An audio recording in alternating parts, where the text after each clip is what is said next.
नमस्कार, डीजारे विशेष में आपका स्वागत है। मैं हूं डॉक्टर प्रतीक श्रीवास्तव। मध्य प्रदेश के मुख्यमंत्री शिवराज सिंह चौहान यूँ तो लंबे समय तक मुख्यमंत्री रहने के लिए जाने जाएंगे। मध्य प्रदेश में सबसे लंबे समय तक मुख्यमंत्री रहने का रिकॉर्ड उनके नाम पर है, लेकिन आज उनके चौथे कार्यकाल के 3 साल पूरे हो रहे हैं। 23 मार्च को वो चौथी बार मुख्यमंत्री बने थे और आज उनके 3 साल पूरे हो गए हैं इस चौथे कार्यकाल के। ये सही है कि 2018 में कमलनाथ जी की सरकार बनी और कांग्रेस के एक धड़े द्वारा विद्रोह करने के बाद कांग्रेस की सरकार, कमलनाथ की सरकार गिरी और जब भारतीय जनता पार्टी ने सरकार बनाई तो निश्चित रूप से हाईकमान के सामने, मध्य प्रदेश के विधायकों के सामने जो एक स्वाभाविक नाम था वो शिवराज सिंह चौहान का नाम था। और उन 3 सालों में शिवराज सिंह चौहान ने मध्य प्रदेश में अपनी पकड़ को न केवल और मजबूत किया है, बल्कि एक संवेदनशील, एक राहत प्रदान करने वाले और एक आम आदमी के मुख्यमंत्री के रूप में उन्होंने अपनी छवि और ज़्यादा पुख्ता की है। कैसा रहा उनका 3 साल का कार्यकाल, ये बताने के लिए मैं जीतू पटवारी का उल्लेख करना चाहूँगा, जिन्होंने थोड़े दिन पहले शिवराज सिंह चौहान की प्रशंसा करते हुए कहा कि वो बहुत ही परिश्रमी हैं और उनकी मेहनत के कारण ही उनको परिणाम मिलते हैं। वो हर रोज़ 2 जिलों में जाते हैं और हर 15 दिन में कोई ना कोई नई योजना को लॉन्च करते हैं। तो जिस मुख्यमंत्री की प्रशंसा उसके विरोधी भी कर रहे हो तो आप अंदाज़ा लगा सकते हैं कि जनता में उसका कितनी पेठ होगी, कितनी लोकप्रियता होगी। आज इसी विषय पर चर्चा करने के लिए हमारे साथ वरिष्ठ पत्रकार जयश्री पिंगले और देश के लब्ध प्रतिष्ठित अर्थशास्त्री डॉक्टर जयंतीलाल भंडारी मौजूद हैं। आप दोनों का बहुत स्वागत है। जयश्री जी, जीतू पटवारी कह रहे हैं कि हर 15 दिन में एक नई योजना लाते हैं और अभी जो योजना लाए हैं वो ताजी वो योजना है लाडली बहना योजना, लाडली बहन योजना। हर 23 साल से ऊपर की महिला को जो 60 वर्ष तक की होने जा रही है उसको 1000 रुपये महीना मिलेगा, 12 महीने मिलेगा और कोई बहुत ज़्यादा कागजी कार्रवाई नहीं है। ये कहा जा रहा है कि ये जो योजना है लाडली बहन योजना, ये गेम चेंजर योजना है। ये पूरा चुनाव पलट के रख देगी, क्योंकि मध्य प्रदेश की आधी आबादी, मध्य प्रदेश की जो उनका टारगेट है वो लगभग ये है कि पूरे 2 करोड़ महिलाओं को 1000 रुपये मिलेगा। ये 2.25 करोड़ महिलाएं जो हैं, ये जब भाजपा की मतदाता बनेंगी तो 2023 में सारी बाजी पलट जाएगी। जी बिल्कुल सही कह रहे हैं आप कि पिछली बार भी आप देखेंगे 2018 के चुनाव में तो तब भी बीजेपी को 2% ज़्यादा महिलाओं के वोट मिले हुए हैं। और शिवराज जी ने जिस तरह से कि भाई, मामा, ये जो पहचान है शिवराज जी की, और जैसे आपने कहा कि बहुत डाउन टू अर्थ, एक भीड़ में खो जाने वाला चेहरा, अपना सा लगने वाला चेहरा, जिसमें आप महसूस ना करें कि किसी तरह के कोई आधिपत्यता, किसी तरह का कोई अलग सही तरीके की साहबी ठाट बाट अपन जिसको कहें, तो शिवराज जी उस राजनीति से बहुत दूर है। तो शिवराज जी को लेकर जो एक अपनत्व का भाव महिलाओं के बीच है, जो उनका सीधापन है, जो उनकी सहजता है, वो उनकी बहुत बड़ी यूएसपी है। और ये जो योजना उन्होंने लॉन्च की है कि हर महीने जो पैसे मिल रहे हैं या मिलेंगे, उसके लिए भी उन्होंने जिस उदारता से, आप देख रहे होंगे कि खेतों में, खलिहानों में, न जाने कहाँ पर इंटरनेट की सेवाएं नहीं है तो भी जाके ऑफिशियल्स लेवल पर, अधिकारी पहाड़ी पर चढ़कर खटिया डाल के और कर रहे हैं लोगों का तो पंजीयन। उससे समझ में आता है कि सरकार की मतलब क्या मुस्तैदी है उस योजना को लेकर, और इंटरनल कितना एक तरह का मैसेज है प्रशासन को कि सारा काम छोड़ के आपको पहले लाडली बहनों का ख्याल रखना है पूरे मध्य प्रदेश की। और 2 करोड़ महिलाएं लगभग पॉलिटिकल फायदा मिलेगा आपको लगता है? देखिए, हिमाचल में 1500 रुपये कांग्रेस दे रही है और उसको जो फायदा मिला है, या इसी योजना के तहत कांग्रेस ने भी दाव खेला है कि हम 1500 रुपये देंगे, आप शिवराज वो देंगे, ये तो दे रहे हैं, ये दे रहे हैं, तो वो आप देखिए तो कि देने वाला जो दे रहा है उसका महत्व ज्यादा, आप जाने कब दोगे। निसंदेह। तो इससे समझ में आता है कि इससे पॉलिटिकल गेन कितना बड़ा है, इसका जो पॉलिटिकल, और इससे प्रेरणा लेके तमिलनाडु की सरकार ने भी घोषणा कर दी कि वो भी 1000 देंगे। तो इसका सेंसेक्स बहुत बड़ा है, मतलब वो पहले लॉन्च हुआ और वो उसकी टीआरपी हाई हो गई, इस तरह का कार्यक्रम दिखता है वो कुल मिलाकर। तो उस लिहाज से हम देखें तो शिवराज जी ने अपनी जो पारी है अगली चुनावी, उसको बहुत कुछ अपनी पीछ खुद तैयार कर रहे हैं वो, और ज़बरदस्त कर रहे हैं। डॉक्टर भंडारी, आप बड़े अर्थशास्त्री हैं और खेती बहुत बड़ा मामला है, मसला है। चुनाव में खेती किसानी बहुत बड़े मुद्दे होते हैं, इसलिए मैं सवाल आपसे कर रहा हूँ कि अभी 7 दिनों में बहुत मध्य प्रदेश में मौसम बिगड़ा, ओलावृष्टि हुई, फसलें नष्ट हो गई। मेरे खुद के गांव में, ज़िले में बहुत नुकसान हुआ है। मैं एक पत्रकार होने से पहले एक किसान भी हूँ। मेरे खुद के अपने गांव में तलेन में बहुत ओलावृष्टि से नुकसान हुआ है। लेकिन किसानों का एक भरोसा है मुख्यमंत्री के प्रति। उन्हें लगता है कि पहले भी कई बार हुआ और ये ऐसा मुख्यमंत्री जो किसान भी है, खुद किसान है, शिवराज जी के पिताजी किसान थे, ये खड़ा रहेगा हमारे साथ। और मुख्यमंत्री ने कहा भी कि रोने की ज़रूरत नहीं है, मैं हूँ आपके साथ। और उन्होंने कहा कि जो किसानों की जो बच्चियाँ हैं उनकी शादी के लिए 56,000 रुपये देंगे, हम उसमें विवाह करवाएंगे और पूरा सर्वे कराया जाएगा और पूरा मुआवजा दिया जाएगा। अधिकारियों का कि हिला हवाली मत करो, गाय मर गई हो, भेड़ मर गई हो, बकरी मर गई हो, मुर्गी मर गई हो, भैंस मर गई हो, सबके लिए पैसे फिक्स कर दिए कि आपको इतने पैसे मिलेंगे। और बिजली का बिल माफ़ करने की बात कही जा रही है और कर्जा माफ़ी जो कर्ज अदायगी थी उस पर तो रोक ही लगा दी कि आपको अभी किस्तें नहीं चुकानी है। तो ये जो एक बड़ा नुकसान ओलावृष्टि से हुआ है, इसको निपटने में आप किस तरह से देखते हैं कि मध्य प्रदेश के मुख्यमंत्री क्या कर सकते हैं? वास्तव में यदि हम ये जो प्राकृतिक परिदृश्य निर्मित हुआ है ओलावृष्टि का, ये बड़ा दुर्भाग्यपूर्ण परिदृश्य है। लेकिन इस दुर्भाग्यपूर्ण परिदृश्य के बीच जिस तरह से मध्य प्रदेश में मुख्यमंत्री शिवराज सिंह चौहान कदम उठाते हुए दिखाई दे रहे हैं, जिस तरह से विश्वास लोगों में जगाते हुए दिखाई दे रहे हैं, वो निश्चित रूप से प्रशंसा के काबिल है। वैसे भी हम यदि देखें कि पूरे देश में जिस तरह से फसल बीमा आगे बढ़ा है विभिन्न प्रदेशों में, तो दूसरे प्रदेशों की तुलना में मध्य प्रदेश में फसल बीमा किसानों को ज़्यादा लाभान्वित करता हुआ दिखाई दे रहा है। और जो सबसे महत्वपूर्ण बात है कि मध्य प्रदेश में कृषि के विकास के लिए सरकार का कितना महत्वपूर्ण योगदान है, इसका जो सबसे बड़ा एक संकेत हो सकता है, वो संकेत ये है कि वर्ष 2022-23 में मध्य प्रदेश में जो कृषि की आय है उसमें 19% की वृद्धि हुई है। पूरे देश में ये सबसे जो उच्च दर है उसके अंदर शामिल है। और इससे भी महत्वपूर्ण बात यह है कि गेहूं के उत्पादन में मध्य प्रदेश पहले क्रम पर है। और अब मध्य प्रदेश में जो एक बड़ा लक्ष्य रखा गया तो है, 5 बार कृषि कर्मण अवार्ड मिला, 6 बार, 6ठी बार भी और मिला। लेकिन सर, ये जो गेहूं की बात आपने की, मैं उसी गेहूं का जिक्र कर रहा हूं कि इस बार ओलावृष्टि ने गेहूं की फसल को नुकसान पहुंचाया, खासकर शरबती गेहूं जो हमारे इलाके में होता है, उस शरबती गेहूं को नुकसान पहुंचाया। हम तो पंजाब को हर बार हरा रहे थे, क्या आपको लगता है कि इस बार भी हम पंजाब को बीट कर पाएंगे? निश्चित रूप से इस बार भी पंजाब को गेहूं के उत्पादन में मध्य प्रदेश पीछे करेगा, क्योंकि जिस तरह से गेहूं की एकत्रीकरण हो रहा है मध्य प्रदेश में, वो एकत्रीकरण के जो नए आंकड़े हैं वो कह रहे हैं कि इस बार भी मध्य प्रदेश गेहूं के उत्पादन में, और न केवल उत्पादन में वरन गेहूं के निर्यात में भी पूरे देश में पहले क्रम पर होगा।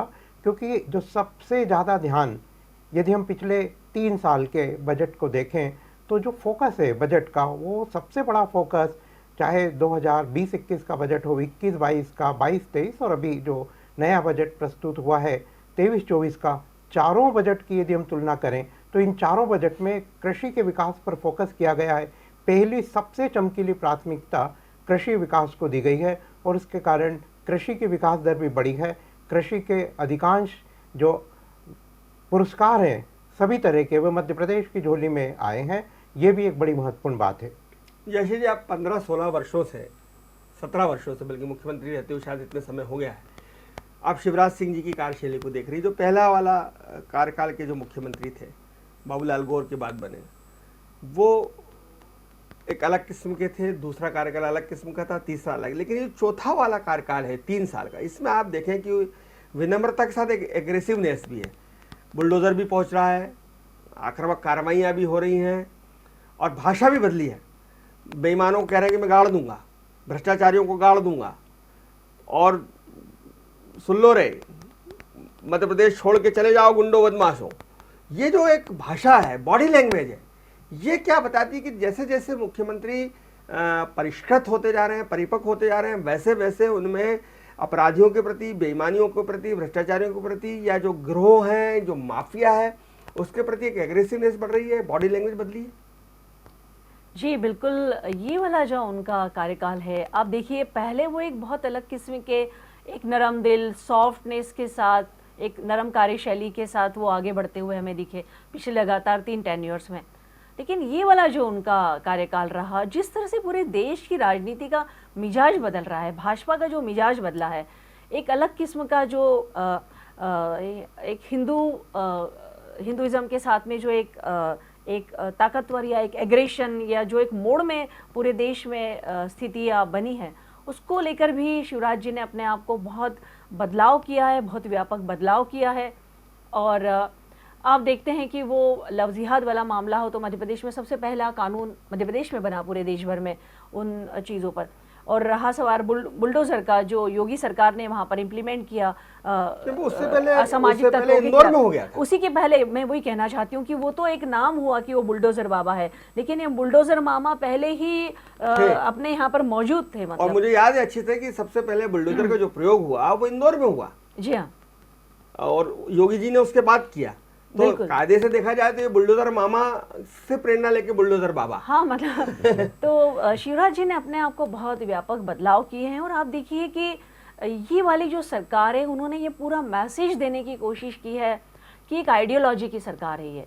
उन्होंने स्वयं को आगे रखकर बहुत कुछ श्रेय लेने की बजाय, आपने देखा होगा कि बहुत संघ के करीबी या ऑर्गेनाइजेशन के लेवल पर जो बात हो सकती है, या ऑर्गेनाइजेशन के लेवल पे जो सरकार चल सकती है, या उसको अहमियत देते हुए जो सरकार चल सकती है, उसका एक भाव या उसका कुछ माहौल तैयार करने की कोशिश की है। और एक मैसेज भी दिया है कि जो भी बड़े बड़े फैसले हुए, जो आइडियोलॉजी के बहुत करीब रहे, विचारधारा को लेकर उनका जो एक कमिटमेंट था, वो इस टेन्योर में हमको दिखाई दिया है ज़्यादा। भंडारी जी, अक्सर एक बात के लिए शिवराज सरकार की आलोचना की जाती है कि भाई ये सरकार जो है कर्जा बहुत ले रही है, साल में इतना कर्जा ले रही है। अभी पिछले महीने मार्च में करीबन 12,000 करोड़ का कर्जा लिया, अब भी ले रहे हैं। और जब ये बात कही जाती है तो शिवराज सरकार तो छाती ठोक कर कहते हैं कि हाँ कर्जा ले रहे हैं क्योंकि हम किसी के विकास को, कार्य को रोकेंगे नहीं, मदद करने के काम को रोकेंगे नहीं। हमारी बहन बेटियों को हमको शादी में 56,000 देना है, उनको जेवर देना है, तीर्थ यात्रा करानी है, तीर्थ दर्शन कराना है, बच्चों को लैपटॉप देना है, बेटियों को स्कूटी देना है। तो कर्जा जो लिया जा रहा है वो विकास के लिए जा रहा है, जन कल्याण के लिए जा रहा है। आपको क्या लगता है, क्या ये स्ट्रेटेजी जो है शिवराज जी की, कर्जा लेकर भी आम लोगों को राहत, डायरेक्ट राहत पहुंचाना, ये क्या गेम चेंजर है? ये इसको किस तरह से आप अर्थनीति देखते हैं, रणनीति को? प्रतीक जी, बहुत ही महत्वपूर्ण प्रश्न है। निश्चित रूप से मध्य प्रदेश में सरकार पर और आम आदमी पर कर्ज की गठरी बढ़ती जा रही है। थोड़े से हम आंकड़े देखें तो इस समय मध्य प्रदेश सरकार पर 3 लाख करोड़ रुपए से अधिक का कर्ज है। कर्ज की गठरी मध्य प्रदेश सरकार पर। प्रति व्यक्ति आय के दृष्टिकोण से देखें, प्रति व्यक्ति के ऊपर कितना कर्ज है उस दृष्टिकोण से देखें तो 2021 में जहां 34,100 रुपये प्रदेश के प्रत्येक व्यक्ति के ऊपर कर्ज था, वहाँ ये इस समय 41,000 रुपये प्रति व्यक्ति से अधिक है। तो निश्चित रूप से आरबीआई की गाइडलाइन के अंदर है जी, जो कर्जा लेते हैं वो आरबीआई की गाइडलाइन के अंदर ये कहा जा रहा है। सबसे खास बात यही है कि कर्ज बढ़ता जा रहा है, लेकिन वो जो प्रदेश की जीडीपी है, राज्य की जीडीपी है, उसका करीब 29% है और ये 39% तक उपयुक्त माना जाता है। तो कहीं भी ये कर्ज अनुपयुक्त नहीं है, ओवरड्राफ्ट नहीं है, किसी भी कीमत पे ओवरड्राफ्ट नहीं है और प्रदेश के विकास का है। और सचमुच विकास का ये कर्ज है। प्रदेश में एक समृद्धि आ रही है। कितनी समृद्धि आ रही है, प्रदेश कितना आगे बढ़ रहा है, इसका सबसे बड़ा जो पैमाना होता है, इसका सबसे बड़ा जो आधार होता है वो होता है प्रदेश का बजट। थोड़े से हम खास आंकड़ों को देखें प्रदेश के बजट के, तो 2021-22 का जो बजट, हम 3 साल की बात करें, 2021-22 में मध्य प्रदेश सरकार का जो बजट था वो था 2.41 लाख करोड़ रुपए। फिर उसके बाद में 2022-23 का बजट, ये बड़े महत्वपूर्ण आंकड़े हैं, 2022-23 का जो बजट था वो था 2.79 लाख करोड़ रुपए। और अभी जो नया बजट बना है वर्ष 2023-24 का, उसमें जो आंकड़ा है प्रदेश सरकार के बजट का है वो है 3.14 लाख करोड़ रुपए। तो प्रदेश का बजट आकार बढ़ रहा है, और जब जब बजट आकार बढ़ता है तो सुविधाएं बढ़ती हैं, योजनाएं बढ़ती हैं। और एक बड़ी महत्वपूर्ण बात कि यदि हम प्रदेश के विकास को देखें तो प्रदेश के विकास के सिक्के पर एक और दिखाई दे रहा है कि सरकार नई नई योजनाएं बना रही हैं, उन्हें लागू कर रही है। और विकास के सिक्के पर जो दूसरी बात महत्वपूर्ण दिखाई दे रही है कि प्रदेश में विकास दर बढ़ रही है, 15% से अधिक विकास दर, चमकती हुई विकास दर। प्रदेश में कृषि की विकास दर 19%, और उससे भी ज़्यादा औद्योगिक विकास दर 28%। ये बड़े महत्वपूर्ण आंकड़े हैं, और इन आंकड़ों से देश में मध्य प्रदेश आर्थिक रूप से, औद्योगिक रूप से, कृषि के रूप से और आत्मनिर्भर मध्य प्रदेश बनने की डगर पर बहुत तेजी से आगे बढ़ते हुए दिखाई दे रहा है। यह शिवराज सिंह जी की एक बहुत बड़ी सफलता कही जा सर, सकती है। यहाँ मैं ये भी जोड़ना चाहूँगा आपके साथ साथ, और आपका इस पर टिप्पणी भी चाहूँगा कि हमारा रेवेन्यू कलेक्शन भी बढ़ रहा है। बिल्कुल बिल्कुल। जो केंद्र से हमें प्रोत्साहन राशि मिलनी चाहिए उसमें वृद्धि हुई है, केंद्र भी हमें बढ़ा के दे रहा है, और हम अपना कलेक्शन भी चाहे वो पेट्रोलियम दरों के माध्यम से, एक्साइज के माध्यम से, या ये जो पंजीयन रजिस्टर शुल्क होता है इसके माध्यम से, सेल टैक्स के माध्यम से बढ़ा रहे हो, तो हमने कहीं ना कहीं आय बढ़ाने पर भी ध्यान दिया है। इस पर आपकी टिप्पणी चाहूँगा। निश्चित रूप से मध्य प्रदेश की आमदनी लगातार बढ़ रही है। अभी जो मध्य प्रदेश सरकार का नया बजट आया 2023-24 का, उसमें कहा गया है कि पिछले वर्ष 2022-23 के अंदर मध्य प्रदेश के राजस्व में 13.25, बहुत बड़ा आकार है, 13.25% की वृद्धि हुई है। उसमें कहा गया है कि मध्य प्रदेश में प्रति व्यक्ति आय 1,40,000 रुपये से अधिक हो गई है। और उस बजट में ये भी कहा गया है कि मध्य प्रदेश के विकास की जो रफ्तार है वो देश के अन्य प्रदेशों की तुलना में बहुत अग्रिम पंक्ति के अंदर दिखाई दे रही है। तो ये बड़ी महत्वपूर्ण बातें हैं कि मध्य प्रदेश का बजट आकार भी बढ़ रहा है, योजनाएं भी बढ़ रही हैं, योजनाओं से समृद्धि आ रही है। प्रदेश के अंदर जो कर वसूली हो रही है वो भी पूरे देश में मानी जा रही है कि मध्य प्रदेश में कर संग्रहण भी बढ़ रहा है, और इन सब के साथ साथ आम आदमी की मुस्कुराहट भी प्रदेश में बढ़ती जा रही है। जयश्री जी, आर्थिक नीतियों पर तो सर ने काफ़ी टिप्पणी करी, लेकिन मैं आपसे जो एक सामाजिक समीकरण मध्य प्रदेश की राजनीति में काम करता है, आदिवासी और अनुसूचित जाति का एक वोट बैंक है। एक वोट बैंक जो है वो ओबीसी का है, क्योंकि शिवराज खुद ओबीसी से आते हैं, और पिछले 2 साल में अगर आपने देखा जाए तो एक आदिवासी मतदाताओं को आकर्षित करने के लिए जिस तरह के प्रोग्राम चल रहे हैं, और संघ का पूरा एक एजेंडा है आदिवासियों को साथ लाने का, केंद्र में जिस तरह से द्रौपदी मुर्मू को राष्ट्रपति बनाया गया, और यहाँ टंटिया भील, टंटिया मामा के ऊपर जो मूर्ति की स्थापना हुई वगैरह वगैरह, तो क्या ये जो सामाजिक समीकरण है, ये जातिगत समीकरण है, ये तो आप भी मानती कि भारतीय राजनीति में जाति सबसे महत्वपूर्ण फैक्टर है। हम एक ऐसी जाति एक ऐसी बुराई है जो अनिवार्य बुराई है जाति एक तरह की। तो क्या शिवराज और भाजपा जातिगत समीकरण, सामाजिक समीकरण साधने में सफल रही है इन पिछले 3 सालों में? जी बिल्कुल। देखिए, कुल मिलाकर अगर हम 2018 से बात करें तो कांग्रेस की जो जीत रही 2018 की, उसके सेगमेंट्स क्या थे? उसके सेगमेंट्स में सबसे बड़ा था फार्मर, किसान, और उसके बाद उसके साथ ही उसकी स्ट्रेंथ रही है आदिवासी वाला बेल्ट। हाँ, उन सीटों में उनको ज़्यादा सीटें जीतने को मिली। जी, वो पूरे 80 सीटें रही है, और उसका जो एक प्रभाव रहा उसकी वजह से एक कंफर्टेबल मेजॉरिटी में सरकार बनाने में कामयाब रही कांग्रेस।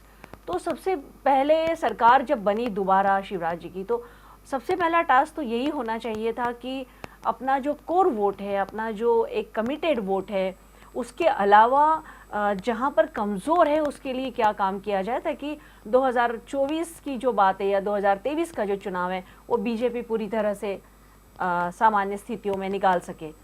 तो आप देखिएगा कि जितने भी काम हुए हैं, या अभी ये जो कौन सा एक्ट भी उन्होंने आदिवासियों के पैसा एक्ट, वो भी उन्होंने लगाने की कोशिश की है और लागू कर ही दिया है, और वो पंचायतें उसके आधार पर फैसले ले रही है। अभी कुछ पंचायतों ने शराब की दुकानें बाहर कर दी कि नहीं खोलेंगे हम, क्योंकि उस पैसा एक्ट में प्रावधान है, और अहाते बंद कर दिए मुख्यमंत्री ने, तो जिससे महिलाओं को करने के लिए उन्होंने अहाते 1 अप्रैल से बंद हो जाएंगे। ये एक बड़ा क्रांतिकारी फैसला, क्योंकि उसमें रेवेन्यू बहुत आना था। लेकिन फिर भी बहनों की मांगों को ध्यान में रखते हुए अहाते बंद करना, ये भी अपने आप में बड़ा फैसला है। और पैसा एक तो ऐसा है कि जो आदिवासियों को सीधे तौर पे, जहाँ पर खास तौर पे ग्रामीण क्षेत्रों में जहाँ पर आदिवासी आदिवासी इलाका- बहुल गांव है, उनमें जी उनको हाँ, पूरा उनका एक तरह से बहुत- पूरी उनका ही स्वराज्य हो जाता जी है। हाँ।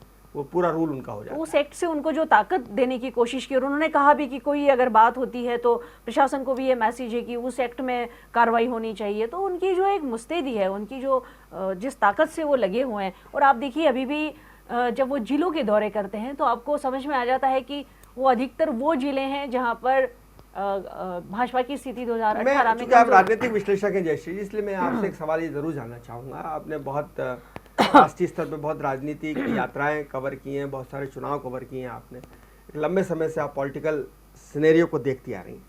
इतने साल कोई व्यक्ति मुख्यमंत्री रहे और उसके खिलाफ एंटी इनकम्बेंसी ना हो, सरकार के खिलाफ हो सकती है, मंत्रियों के खिलाफ हो सकती है, विधायक के खिलाफ हो सकती है, लेकिन मामा जी के खिलाफ नहीं। वो एक मामा जी वाली जो छवि है, बहनों का भाई, छोरे छोरियों का मामा, वो मामा सबसे ज़्यादा प्रिय होता है ना बच्चों को, नौजवानों को, यार हमारे मामा जी आए। तो वो एक जो उन्होंने छवि बनाई है बहनों की कि भाई लाडली बहन, लाडली लक्ष्मी योजना, तो इतने साल बाद भाजपा के खिलाफ एंटी इनकम्बेंसी है, विधायकों से बहुत नाराजगी है, कई मंत्रियों की बहुत बुरी हालत है, वो अपने क्षेत्र में घुस नहीं पा रहे हैं। विकास यात्राओं में हमने देखा कि उनकी विकास यात्रा विरोध हुआ, लेकिन मामा के खिलाफ कोई माहौल नहीं है। ये कैसे संभव हो पाए? ये कौन सा तरीका है, जादू है या राजनीतिक स्टाइल है कि मामा को लेकर कोई नाराजगी नहीं, कोई गुस्सा नहीं? देखिए, सबसे बड़ी बात तो ये है कि वो बहुत जनता से सीधे तौर पर जुड़े हुए हैं और जनता के लिए बहुत आसानी से उपलब्ध व्यक्ति हैं वो। तो ऐसा पॉलिटिशियन जो 25/4/7 अपना एक ही काम करता हो, और उनके दरवाजे वो जिस तरह से कहते हैं कि आप सबके लिए खुले हुए हैं, और वो जिस तरह से उनका इजी और सहज भाव से लोगों के साथ संपर्क है, वो ही एंटी इनकम्बेंसी जैसे तमाम जो फैक्टर्स हैं उसको कमज़ोर करता है। दूसरा, आप देखिए कि शिवराज ने इतने सालों में वो एक बहुत मंझे हुए राजनेता भी साबित हुए हैं, हमें ये भी स्वीकार करना होगा। अब देखिए, बीजेपी में भी 1 से लेके 10 तक, या कांग्रेस के आसपास भी उनके कद का या उनके बराबरी का कोई नेता दिखाई नहीं देता है। थे वो सब खत्म हो गए, तो खत्म हो गए या खत्म कर दिए गए, जो भी वो है। जब उनके बराबरी का भी कोई नेता नहीं है तो कोई चॉइस नहीं है, चॉइस ही नहीं रखा उन्होंने। ये भी एक बहुत बड़ा आर्ट है, ये बहुत बड़ी ये भी एक राजनीतिक रणनीति कौशल रणनीति है। के तहत है, तो इसलिए एंटी इनकम्बेंसी डॉक्टर भंडारी, जब 2003 में भारतीय जनता पार्टी की सरकार बनी तो मध्य प्रदेश एक बीमारू राज्य था। पानी नहीं था, बिजली नहीं थी, सड़क नहीं थी, और इसी मुद्दे पर दिग्विजय सिंह जी को चुनाव हारना पड़ा था। आपको भी, हमको सबको याद है कि हम सड़क पे जब जाते थे तो समझ में नहीं आता था कि सड़क पे गड्ढे हैं या गड्ढों में सड़क है। बिजली का भरोसा नहीं रहता था कि उधर हम पाइप लगा के खड़े होते थे पानी डालने के लिए, इधर से आवाज़ लगाते थे कि बिजली आ गई है, और वहाँ तक पहुँचते पहुँचते बिजली चली जाती थी। तो उस दृष्टि से अगर हम देखें तो आज ग्रामीण इलाकों में बहुत ज़बरदस्त सड़कें हैं, और लालू प्रसाद यादव की भाषा में बोलूँ तो हेमा मालिनी के गाल जैसा राजमार्ग बन गए अगर आप इंदौर से ग्वालियर तक जाना चाहें। तो बीमारू राज्य को एक समृद्ध, सक्षम, संपन्न और विकसित राज्य बनाने का श्रेय शिवराज सिंह जी को है। तो ये करिश्मा कैसे शिवराज कर पाए होंगे, मैं अर्थशास्त्र के नजरिए से जानना चाहता हूँ। वास्तव में 2004 के पहले पूरे देश में और पूरी दुनिया में जब भी मध्य प्रदेश का नाम आता था तो एक शब्द जोड़ दिया जाता था, देश का बीमारू राज्य। और बीमारू राज्य होने के 3 बड़े आधार थे। वो थे, मध्य प्रदेश में सड़कें खराब थी, मध्य प्रदेश में बिजली लोगों को नहीं मिलती थी, लोग परेशान रहते थे, और तीसरी जो महत्वपूर्ण बात थी कि मध्य प्रदेश का कृषि और औद्योगिक क्षेत्र के अंदर जो विकास का स्तर होना चाहिए वो नहीं था। तो ये 3 बड़ी बातें थी जिनके आधार पर मध्य प्रदेश को बीमारू राज्य कहा जाता था। लेकिन धीरे धीरे ये बीमारू राज्य का दर्जा समाप्त हो गया। आज पूरा देश और पूरी दुनिया में मध्य प्रदेश को विकासशील प्रदेश के रूप में जाना जाता है। तो यदि हम देखें कि इसका क्या राज है, इसके पीछे कौन से मंत्र हैं जिससे आज बीमारू राज्य से एक विकासशील प्रदेश बन गया, तो सबसे बड़ी बात होती है वह लोगों को भी खुश करें। ये मुख्यमंत्री जी ने, शिवराज सिंह जी ने अपनाया। वे एक हाथ से सौगातें देते हैं और दूसरे हाथ से वे अपने विकास के लिए, प्रदेश के विकास के लिए कदम आगे बढ़ाते हैं। तो ये एक पॉजिटिव कोरिलेशन होते हैं कि सौगातें भी देंगे और विकास भी करेंगे। और यही कारण है कि मध्य प्रदेश की विकास दर देश की उच्च विकास दरों में है। मध्य प्रदेश की कृषि विकास दर 19% है, बहुत बड़ा आंकड़ा है। और मध्य प्रदेश की औद्योगिक विकास दर तो 28% है। ये आंकड़े मध्य प्रदेश को एक विकासशील प्रदेश बनाते हैं। और निश्चित रूप से जैसे जैसे मध्य प्रदेश की प्रति व्यक्ति आय बढ़ेगी, जो कि इस समय 1,40,000 रुपये प्रति व्यक्ति है, वैसे वैसे मध्य प्रदेश देश का विकसित प्रदेश बनने की डगर पर आगे बढ़ेगा। और निश्चित रूप से पूरी संभावनाएं हैं, जिस तरह से मध्य प्रदेश के कदम आगे बढ़ रहे हैं विकास के लिए, मध्य प्रदेश एक विकसित राज्य के रूप में चमकता हुआ दिखाई दे सकेगा। जैसे जी आखिरी सवाल, बहुत जल्दी जवाब चाहूँगा। जो अगला चुनाव होगा 2023 में, उसमें कांग्रेस को किससे खतरा है, भाजपा से या शिवराज से? किसकी छवि के खिलाफ कांग्रेस को लड़ना पड़ेगा और कांग्रेस की संभावनाओं को कौन पलीता लगाएगा, भाजपा या शिवराज? देखिए, दोनों ही एक सिक्के के दो पहलू हैं ना। शिवराज जितनी ताकत से खतरा है कांग्रेस के लिए, उतना ही खतरा बीजेपी भी है, क्योंकि ये डबल ताकत की सरकार है और डबल इंजन की सरकार है ये। और भाजपा और शिवराज दोनों को अलग करना मुश्किल है। और भाजपा का बहुत बड़ा चेहरा और ना हारने वाला चेहरा, पिछला चुनाव छोड़ दीजिएगा आप, अदरवाइज एक बहुत बड़ा चेहरा शिवराज ही है, और वो बहुत बड़ी चुनौती है कांग्रेस के लिए। बहुत धन्यवाद जयश्री आपका, बहुत धन्यवाद डॉक्टर भंडारी आपका। भले ही भारतीय जनता पार्टी ने मेघालय, नागालैंड, त्रिपुरा या गुजरात में नरेंद्र मोदी के चेहरे पर चुनाव लड़ा हो, भाजपा भले ही देश में नरेंद्र मोदी जी के चेहरे पर चुनाव लड़ती हो, लेकिन मध्य प्रदेश में शिवराज जी का चेहरा इतना पर्याप्त है, इतना लोकप्रिय है कि यहाँ शायद नरेंद्र मोदी के चेहरे को आजमाने की ज़रूरत भाजपा को ना पड़े, क्योंकि शिवराज जी अपने आप में इतने सक्षम हैं। उनकी योजनाएं, उनकी लोकप्रियता है, और ख़ासकर महिलाओं में जो उनकी प्रतिबद्धता है महिलाओं के प्रति, और जो महिलाओं में उनकी लोकप्रियता है, वो एक ऐसा उन्हें व्यक्तित्व बनाती है, ऐसा उनको एक राजनीतिक किरदार और राजनीतिक कद बनाती है कि शिवराज के चेहरे पर ही मध्य प्रदेश में अगर भारतीय जनता पार्टी की वापसी हो जाए तो कम से कम किसी को आश्चर्य नहीं होगा। देखते रहिए डी ज़रा न्यूज़, खबरों का सिलसिला जारी रहेगा। नमस्कार।